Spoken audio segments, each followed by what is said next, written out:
George Washington, the noble leader, the founding father, the man who could never tell a lie. Let's talk about the part they don't teach you in school.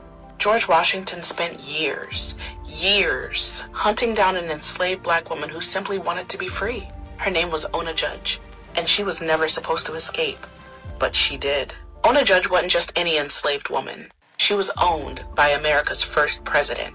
She was forced to serve Martha Washington in the presidential households of both New York and Philadelphia. She was a part of a system in Washington where the so-called father of freedom actively worked to keep her and others in bondage, rotating his enslaved workers every 6 months, just to bypass Pennsylvania's emancipation laws. And when Ona found out that she was going to be given to Martha's granddaughter as a gift, like some piece of furniture, she made a choice. She ran.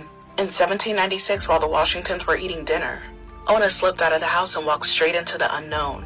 She boarded a ship headed for New Hampshire, which was a free state, knowing full well that if she got caught, she'd be dragged back into slavery. She left behind everything that she knew because freedom, no matter how uncertain, was worth the risk. And when George Washington found out, he lost it. He spent years trying to get her back.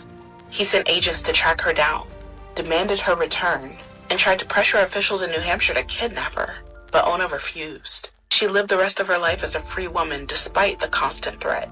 She got married, had children, and when interviewed in old age, she made one thing crystal clear. She never regretted running, because she knew what America refused to admit. George Washington, the so-called champion of liberty, wasn't hunting criminals. He was hunting an enslaved woman who wanted what he already had, freedom. Ona Judge didn't just escape. She outsmarted the most powerful man in America. She lived free, while the man who spent years trying to capture her died, still clutching to the idea that she belonged to him. And we all know this country only calls it freedom when white men have it.